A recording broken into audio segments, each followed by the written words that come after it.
All right. Good morning. Hello, Julie. It's actually evening, Kerri.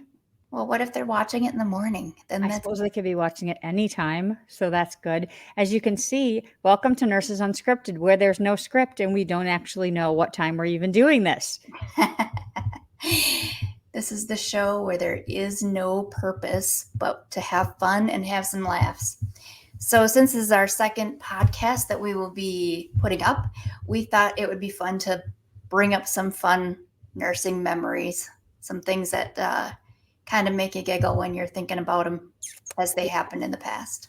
And since we come from different backgrounds and I'm the ICU and she's the ER, you're definitely going to get different perspectives of the kind of stories that you hear. But so it's both crazy, but crazy different.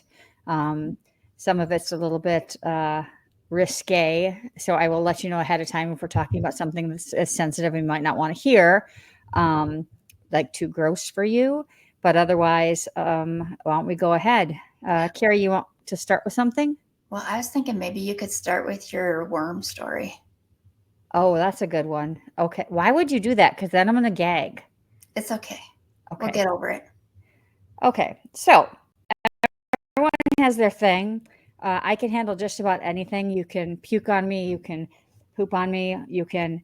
This sounds inappropriate, but it's really not. So I can handle smells. I can handle body fluid. I can handle everything. I can't handle parasites. So one day we had a patient in the ICU who needed to have a bronchoscopy done, and that's when they put a long, thin camera tube down your throat while you're thankfully sleeping, and they peek around to see what's going on in your lungs. And we had a patient who, yeah, needed it done because she wasn't swallowing well.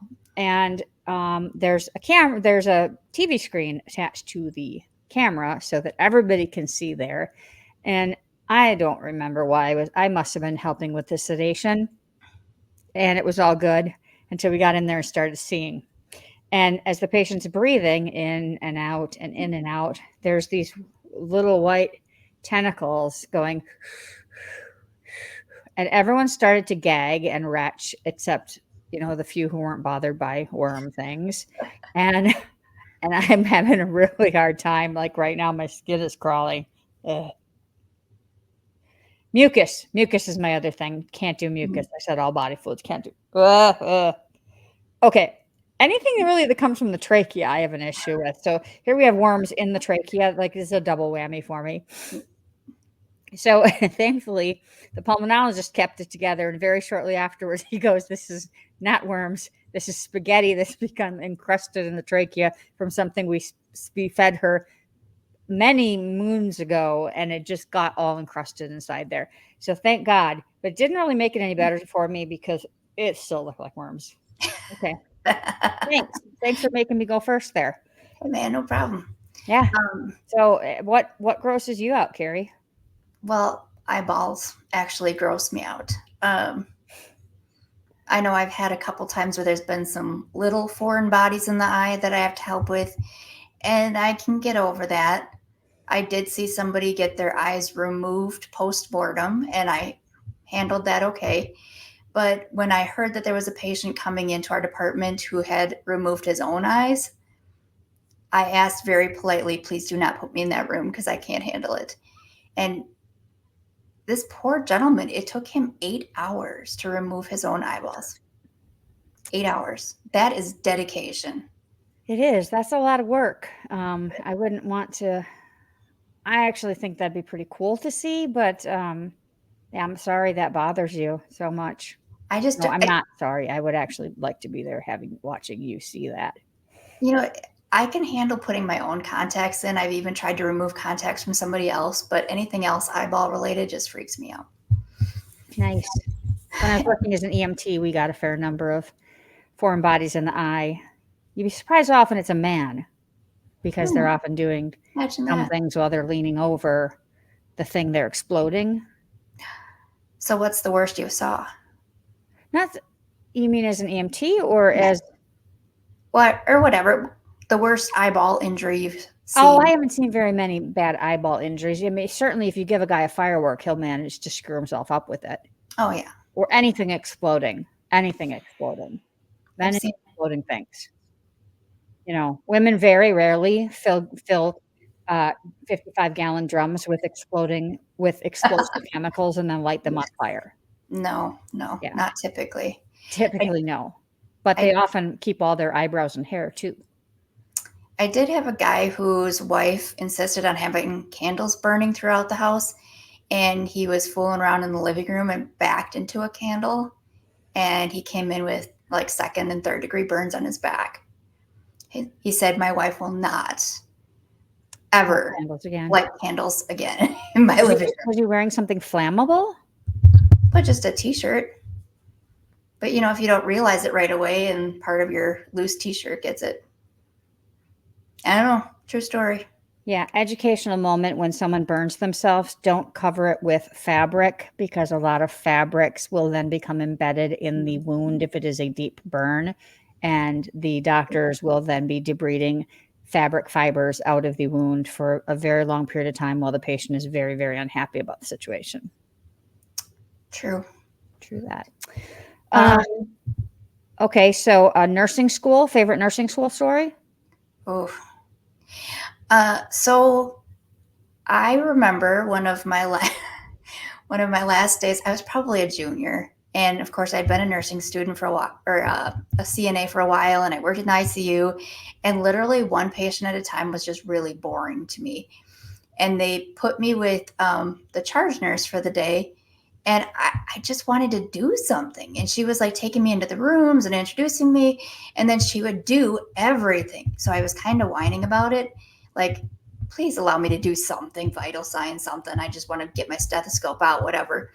And so the nurse kind of sassily commented to me that I was basically a know-it-all, handed me her keys and her telephone, and told me I was now in charge. Well, I told one of my colleagues this, who was probably, I'm guessing, the gentleman that was probably in his 40s. I mean, back then he seemed old, but I'm sure he was like 40s. Well, unbeknownst to me, he took the phone number down and then proceeded to call me from another room. And when I took the call was that I had somebody coming up to my floor. I had to get a room ready right away. We're currently in the process of doing CPR, and we will need to continue CPR upon arrival. And I was like, wait a minute, what? We don't do CPR on the oncology floor. That's ridiculous. And they're like, no, I have to repeat myself. We're on our way up to the floor. Be ready. We'll be there in 5 minutes. Get a room. Be ready to do CPR. And they hung up on me. And I was just looking around like, WTF, what am I going to do? Because I kind of didn't believe it, but at the same time, they were calling me. So, yeah, probably one of the funniest things, because then he came around the corner, of course, was laughing his ass off. I mean, heining off. Yeah, I don't know if we can actually swear on here, but I guess we'll figure out if someone yells at us. We have decided that we would rename some pieces of the anatomy that we were going to talk about because one of my stories has to do with a male appendage that's not the fingers. So when I was in nursing school, we have to do procedures, and the sterile ones have all of these regulations and rules, and we have to get them checked off in our books that you do them the right way. And when your nursing instructor is watching you, you are so careful not to break sterile field, and you've got your gloves up and you've got your stuff laid out. And when you're doing a catheterization on a male, you don't want your very first catheterization to be on a man in his late 20s who's had a spinal cord injury, is staring at you going, why do I have this 29-year-old woman catheterizing me? This is very uncomfortable for both of us, while there's another woman standing over her shoulder watching everything that she does. So I'm very uncomfortable in the situation because I'm trying not to screw this up. I'd really like to just get this checked off on the very first time I have to do it, so I don't have someone staring over my shoulder every other time. So I'm draping my crap out and opening my sterile packages up, and you got your drape over the male appendage area, and you got your sterile swab, your gloves, and you have to grab the appendage like it's a banana, and you're cleaning things around, and you've got your catheter and you're shoving it in with the lube. And that what you're supposed to happen is that urine flows out, you stop, you inflate the balloon that keeps things in place. Well, you're supposed to advance till the urine flows out. What you don't want to have happen is someone gets an erection in the middle of this. This is not an expected it's just not supposed to happen. So what happens then is there's no urine that's flowing out, which I still don't quite understand anatomy wise because the tube is going all the way into the bladder. The urine should be flowing out. And as I'm standing there, holding on to my piece of whatever, catheter in hand, I'm going, there's no urine. And the teacher is saying, I don't know what to do. And I'm going, I don't know what to do. And she says, again, what should I do? And we've been there for 30 seconds. And I said, well, it's clearly in the right place. Do you think we could inflate the balloon and walk away now? Because I'm getting very uncomfortable. And the man is absolutely humiliated in 10 shades of red. And finally, then we were done. But it was the most uncomfortable experience that I'd had in a very long time and in a long time since then. So that was my catheterization experience. I hope yours went better. Oh, absolutely, it did not. So, I don't know that it was worse, but definitely not better. So I do remember one of my, again, fun memories of working in the ER. I got a call on the radio. I wasn't usually, not usually, well, yeah, usually in charge when I was in that department. And so I get the call, and I love going on the radio to find out what we're going to get. Because, again, adrenaline junkies out in the ER, we like that unknown of what's coming in. Well, he says to me, I'm coming in. Beware that there will be 10 officers coming along with me, as it took many of us to take him down. The patient is we assume 29 to 40-ish year old man, not making a whole lot of sense. Had to chase him down. Oh, by the way, and he's naked. That's always fun. I'm like, excuse me? They're like, we'll explain more upon arrival. What room would you like him in? So we put him in our trauma room, and I was the only available nurse to go in there, of course. So I go in there, and this was the days before tasers. So those really didn't exist till a little bit after this, believe it or not. I know I look so young, you can't believe I'd be a nurse back then. But anyways, so what had happened is this gentleman was obviously very high. We believe it was PCP. And he starts running away from the cops in the strip mall outside, like in front of the stores. Strip mall, very apropos. And as they would reach for him, they'd grab some piece of clothing while he would start taking it off. So eventually he starts taking off all his clothes until he's buck naked, running down the sidewalk. And then it took about 8 to 10 cops to actually get him on the ground. A few of them ended up being our patients because they got various injuries to wrists and whatever. Well, then we get him in the room, and they handcuff him to the bed, and I think his feet were shackled to the bed because he's just mouthing off and being sassy. But really, he was kind of being funny, like to entertain us, but certainly would not have stayed in the bed had he not been tied down. Well, I really needed a urine sample so we could see what was in his urine. What kind of drugs are in his system. We got to figure it out. It's like, we had to do a head CT and all this stuff to try to figure out what's going on. Well, I tell him, and this was my favorite thing, as a young 20-something-year-old, was I would wave the catheter in front of the patient and go, either you go in the urinal or here's the catheter. I'm stinking it where the sun don't shine, in that appendage that we have. And he's like, I don't care, do it. I'm like, all right, let's do it, gentlemen. And they're like, and all the men in the room, because they were all males, of course, all of the cops turned and looked the other way because they couldn't stand the idea of watching somebody put a tube in an appendage. So, I clean him up, and I'm talking to this gentleman, and I'm like, all right, I'm really going to do this. Are you sure you don't want the bucket? Nope. So I go to put the catheter in, and he literally starts humping the catheter. And he said, I'm going to blank this just like you blank the cops. I was like, you what? And it was so embarrassing because all these cops are like hiding, and then they turn and look at me, and I'm like, you guys, what do I do? What do I do? So then I'm like, nope, we're done. Here's your urinal. You're going to pee in it. I'm going to give you enough fluids that you are definitely going to need to pee at some point. And I walked away. I was so embarrassed because here we are. I'm with 10 of my colleagues in the department I was in. Those police officers became your second family because we were just we didn't have a psych floor. So if we had any psychiatric patients, we had any traumas, we had anything, these cops were there. So we were with them a lot. So they knew who we were. We actually ended up going out to the bars with them after work after a while because we got to know each other so well. Yeah, it took me a long time to live that down because those cops just thought it was the funniest thing. Yeah, I was highly embarrassed. They thought it was funny.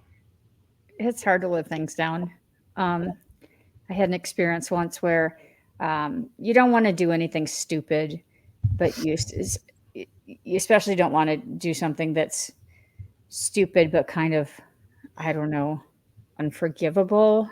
And you know how we transport patients to the morgue and the morgue gurney, where Mm-hmm. you have a table that you put them in, you drop it down, you cover it. It looks like you're in a regular gurney.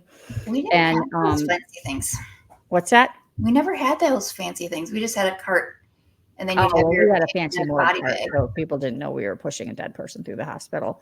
But we had a person we were taking to the morgue one day, and there was a group of us, and we had a really good time together. We always had a really good time together. I'm going to burn for this, but so we were taking the guy to the morgue, and we were having a really good time. And those body bags, which I know you're afraid of, were very slippery. You know, they're slippery when they don't have handles. Some of the good ones have handles. Some of the not good ones, there's no handles. They're just like bags. And there were three of us, which is an uneven number, and that's never good because you can't just like there are two people. It's good one end, even if the person's heavy.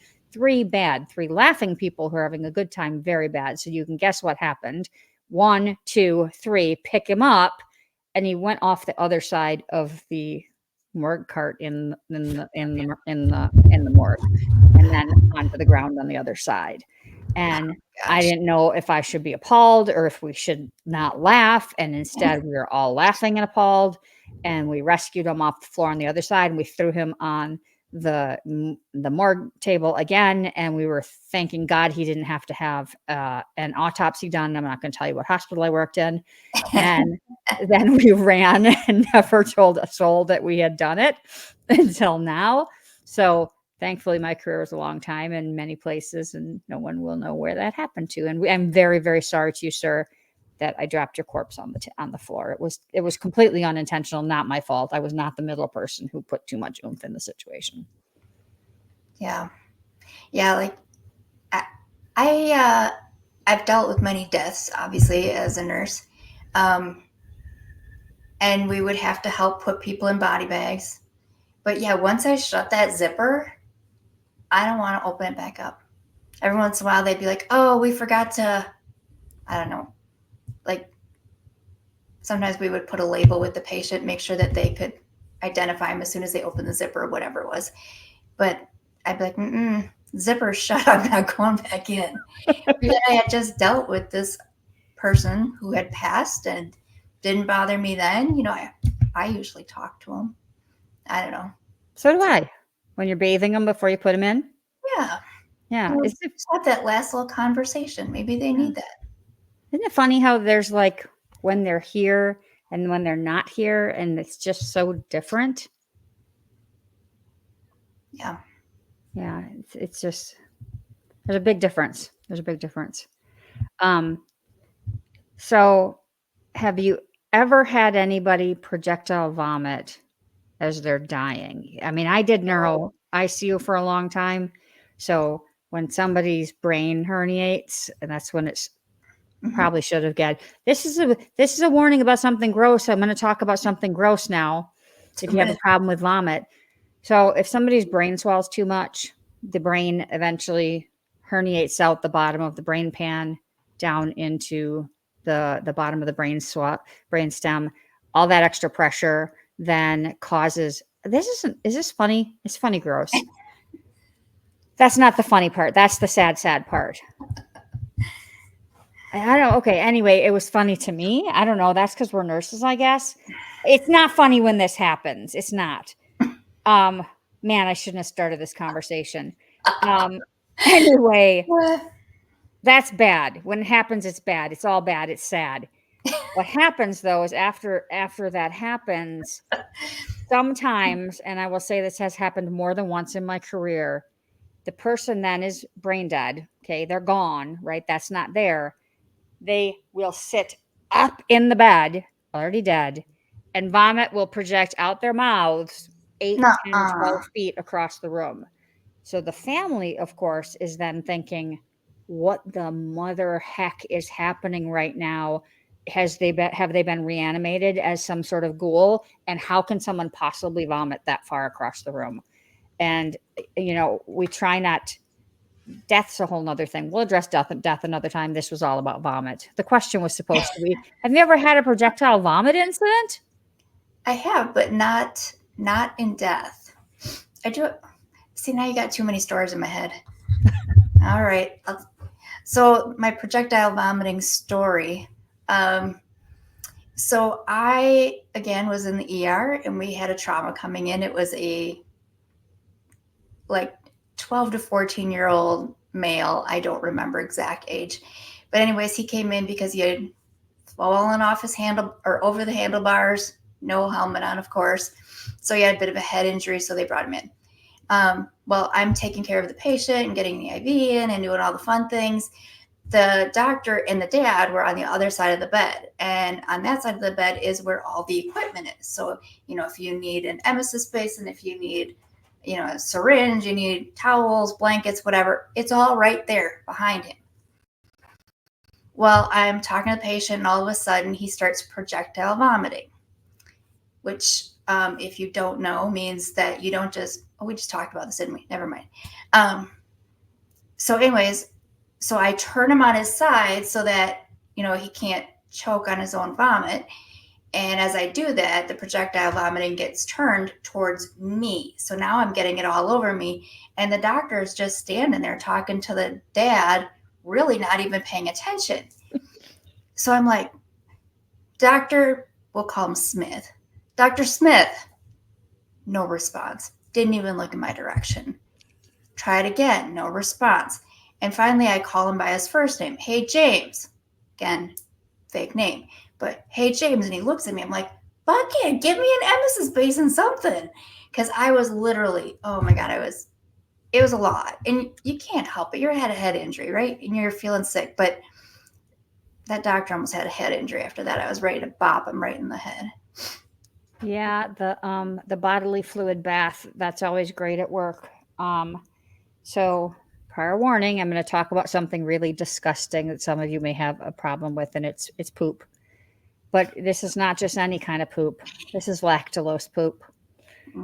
Yeah. So, real quickly, people who are in liver failure, their ammonia gets too high. And normally your liver filters your blood so that you stay healthy and alive. When your liver stops working well, your ammonia builds up and you get nuts because your brain is sick from the ammonia toxicity. So we have this amazing drug called lactulose. And normally the dose is written something like, and give till X number of loose stools, or basically we give till they crap their brains out. Right?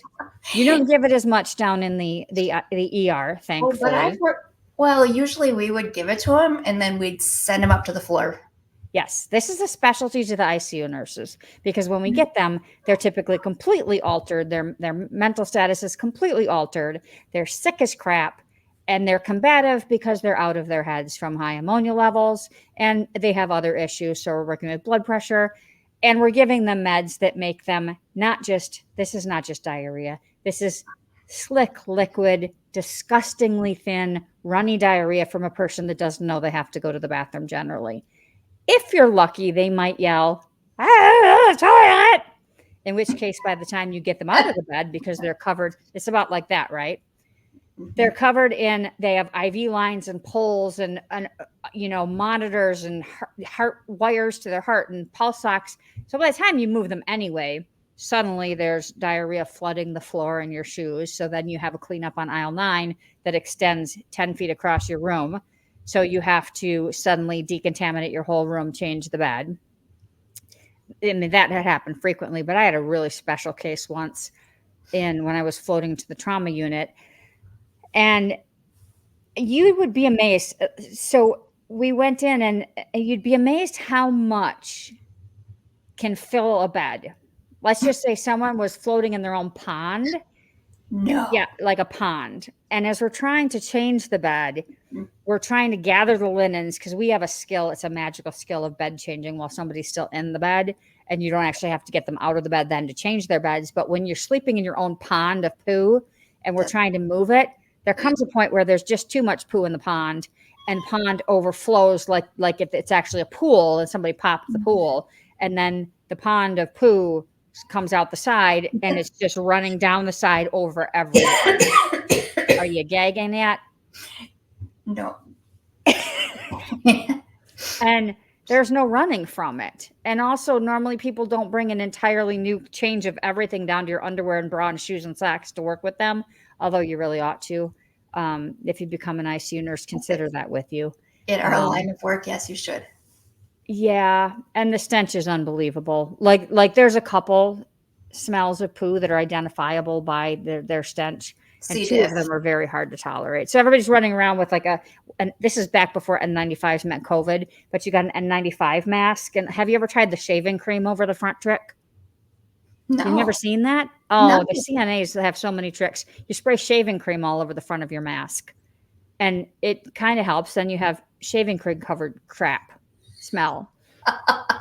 Or you put essential oils on it like peppermint, and then you have peppermint covered crap, which is not the word I'm trying to use right now. But anyway, that's my story there. We could move on to other topics. Although I have a pee story too. Oh So boy. yeah, I learned something educational about pee one day.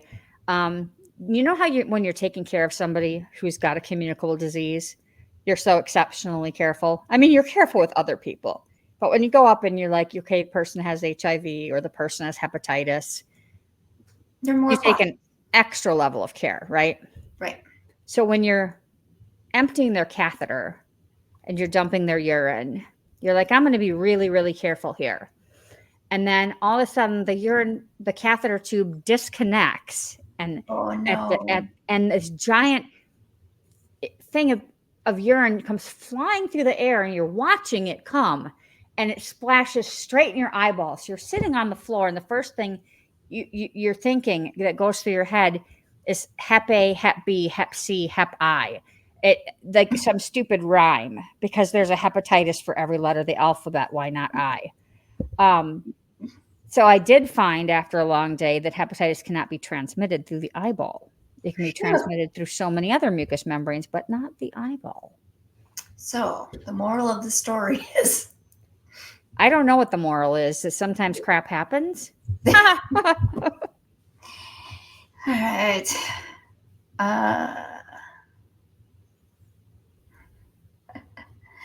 Okay. Oh, did you have another one? Go ahead. No, I don't want to keep interrupting you. Um, If not, I can talk about the decorations in my ICU. you can do that. Okay, so this one does not involve body fluids at all. But my ICU once was decorated by an interior decorator, and I worked in a neurosurgical ICU.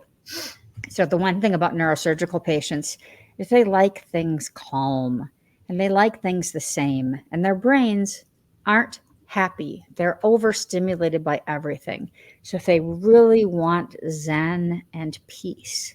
So when the interior decorator does not consult with anyone that works with the people in the ICU, what you end up with is this wild conglomeration of rooms that are painted 3 different colors. So you have a neutral and a dark and a light all on different walls. So all the patient can do is sit there and look and go, I'm so confused. This is horrible, all the way around. And then they do the floor in this alternating checkerboard pattern of dark and light. So the unit was a giant circle. And as you're walking around the giant circle with where the rooms are on the outside and there's a central area where the unit clerk sits, we'd have this long section of light and a long section of dark. And all the stroke and brain injury patients would walk along the light section and they'd get to the edge where the dark section was and they'd freeze. And they couldn't go any farther because they thought it was a cliff. and they literally would be stuck. So what did we have to do? Rip up the entire floor down to the where the glue was underneath and leave it for a very long time because we'd used up our entire decorating budget on what the interior decorator wanted. So our poor little people in their walkers walked around on the subfloor with the glue on it for months and months and months and months. But at least they could walk in a full circle. I say it's not. Yeah, that's always the hard part. Interior decorators have that eye for decoration, but I know even in recent times when we've had new buildings built for ERs and whatnot, and you go in there as the nurse and you're like, who designed this? It's like the worst. Yes. So that's a fun story. When you go, don't mind me. So when you go into the ER room where I used to work, you open up the curtain. If the person, if the person was on the toilet, that's all you'd see. You'd open up the door and the person's sitting right there, like to the left. Oh man. But do you know how many times somebody would go to walk into a room and they'd grab the curtain and be like, sorry. When I was a patient there, I had a blood clot in my whole left leg after a procedure. I was a patient and they gave me all this fluid and I was like, oh my gosh, I really have to pee. And my friend's like, this is how you know I'm your true friend. I will stand outside the door and not let anybody in. Because that's like your biggest fear. You're like, oh crap, I can't walk around now because I got this clot in my leg the size of Texas. And you have to go to the bathroom really, really, really bad. But you also work in that same department. So you don't want your colleagues walking in on you. Peeing. You'd think they'd think about that. I mean, talk about a bad design. Yeah. What are you thinking? Well, we had a CT room in the basement of my facility, one of them, where they built it and they put in the scanner, and then they realized that when you tried to get the gurney into the room with the door open, once the machine was in, it didn't fit. And you to close the door. So here you've got this patient who's just covered in wires and they might have a head injury. You've got pumps and whatever. And we have to do this convoluted, like in, out, 3-point turn, get them in sideways, leave the door open, slide them over, get the gurney out, slide. You would have laughed your butt off watching us try to get somebody in there. It was so stupid. And you're just thinking, how did they not? I mean, did somebody not math this ahead of time? Yeah, whoever designed that needs to go and like get one of my mannequins from my job now and put it in that bed and figure it out. Try it. Yeah. Get in there and try it. See how it feels. Yep, it's a blast for sure. Well, and then they need to tie it to 4 pumps running 6 bags and all the monitor that you've got on the pole on the end and all of that too. And then send it with one nurse and one tech and say, I want you to make this happen in under 10 minutes. Yeah. So lots of good stories. We certainly had lots of good times. Your time's different than my times, but I'm sure if we sat here all night, we could continue to come up with lots of ridiculously stupid and humorous things that, and some of them more and more humiliating than the last. For sure. But it's time to go. So in our show, that means we give you one little sneak peek into one of the products that we sell. And then if you want more information, we ask that you put it in the comments and we'd be happy to share with you. So Julie, what do we got for tonight? Well, tonight's really exciting. We just came out with a product on October 11th that was really a game changer for the weight loss industry. We have an activated product. All of our products are activated with LifeVantage, and it is a GLP-1 activator that helps you lose weight naturally by increasing the production of your GLP-1 hormone. So that hormone helps you with everything from increasing your production of the hormone so that you feel more full, you stay full longer, your blood sugar levels will stay more stable. You will be more happy because it works in the brain as well. And it will help with, because it increases the GLP production 140%. What we have been finding in our studies is that people are losing on average 25 pounds in 12 weeks. And that's pretty consistent across the board, and they are not losing any muscle. So it's pretty darn amazing. Drop us a comment if you'd like a little more information, and we will help you out. All right.